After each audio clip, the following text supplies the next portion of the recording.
Hello मेरे प्यारे बच्चों, स्वागत है आपका अपने चैनल SRS लर्निंग में। और ये आपकी बेटा सामाजिक विज्ञान की 6th क्लास की वर्कशीट है। वर्कशीट का जो बच्चा नंबर है वो है 20 और हमारी जो तिथि है, डेट है, वो है 7 दिसंबर 2020।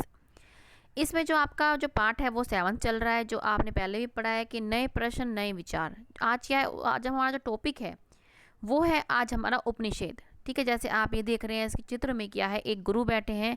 ठीक है, और क्या है, जो ये आपके गुरु हैं ये दूसरे, ऐसा लग रहा है कि ये क्या है, इन गुरु से क्या है, शिक्षा ले रहे हैं। ठीक है, तो हम क्या है अपनी वर्कशीट करने की कोशिश करते हैं कि उपनिषद का शाब्दिक अर्थ है गुरु के समीप बैठना। ठीक है, जो आपका उपनिषद है उसका क्या अर्थ है कि गुरु के समीप जो है बैठना।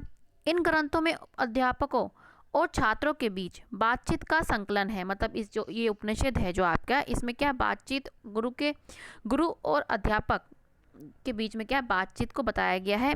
इन विचारों को सामान्य वार्तालाप के मध्य से प्रस्तुत किया गया है।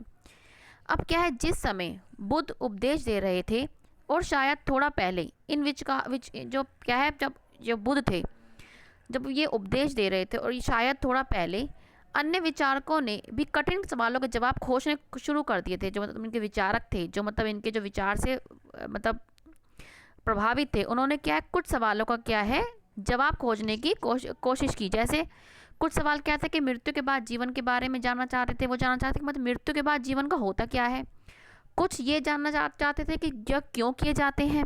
ठीक है, इनमें से कई विचारक को माना था कि ब्रह्मांड में कुछ स्थायी हैं जो मृत्यु के बाद भी बचा रहता है। मतलब वो उनको ये लगता था कि ब्रह्मांड में कुछ तो है कि जो है उनकी मृत्यु के बाद भी वो बचा रहता है। उन्होंने इसे आत्मा या ब्रह्म या सार्वभौमिक आत्मा के रूप में वर्णित किया। उन्होंने इनको कि कौन जो बचा रहता है, उन्होंने क्या कहा कि ये आत्मा है। ठीक है, वे मानते थे कि आखिरकार आत्मा और ब्रह्म दोनों ही एक हैं। उन्होंने कहा ब्रह्म जो है, आत्मा और जो ब्रह्म है वो ये दोनों एक है। अधिकांश इन चर्चाओं में भाग लेने वाले विचारक पुरुष थे। मतलब अधिकतर क्या है, जो इनके जो विचारक थे वो अधिकतर क्या है, पुरुष थे। विशेषकर ब्राह्मण और राजा। कौन कौन थे, मतलब इन्होंने बताया भी कि जो मतलब थे पुरुष, लेकिन उनमें से भी कौन था, ब्राह्मण और राजा। कभी कभी गार्गी जैसी स्त्री विचारकों का भी उल्लेख मिलता है। मतलब क्या है, जो गार्गी हैं, गार्गी जो वो भी क्या है इनकी विचारक थी, उनका भी उल्लेख क्या हमें मिलता है, जो अपनी विद्वता के लिए प्रसिद्ध थी। ठीक है ना, और राज दरबार में होने वाली चर्चाओं में भाग लेती थी। और वो क्या है बहुत ही विद्वान थी। और वो क्या, जो राजा जो है आपस में जो चर्चाएं करते थे उनमें भी वो भाग लेती थी। निर्धन व्यक्ति इन चर्चाओं में बहुत कम भाग लिया करते थे, परंतु कुछ अपवाद देखने को मिले। अपवाद मतलब जो हम किसी के अलग कुछ काम होता है उसको बोलते हैं अपवाद। तो हमने ये बच्चे क्वेश्चन अब हम क्वेश्चन पे आते हैं। हमने अपनी वर्कशीट पूरी समझ ली। पहला क्वेश्चन है हमारा कि उपनिषद से आप क्या समझते हो। तो ये बच्चे आपका फर्स्ट क्वेश्चन है क्या, कि उपनिषद का जो शाब्दिक अर्थ है गुरु के समीप बैठना। ठीक है, इन ग्रंथों में अध्यापक और छात्राओं के बीच जो है बातचीत का संकलन है। ये आपका फर्स्ट क्वेश्चन है बच्चे, यहाँ से आप देख के लिख लें। उपनिषद का मतलब क्या है कि गुरु के समीप बैठना और उनसे बातचीत करना। दूसरा क्वेश्चन है विचारक किन सवालों के जवाब खोजना चाहते थे।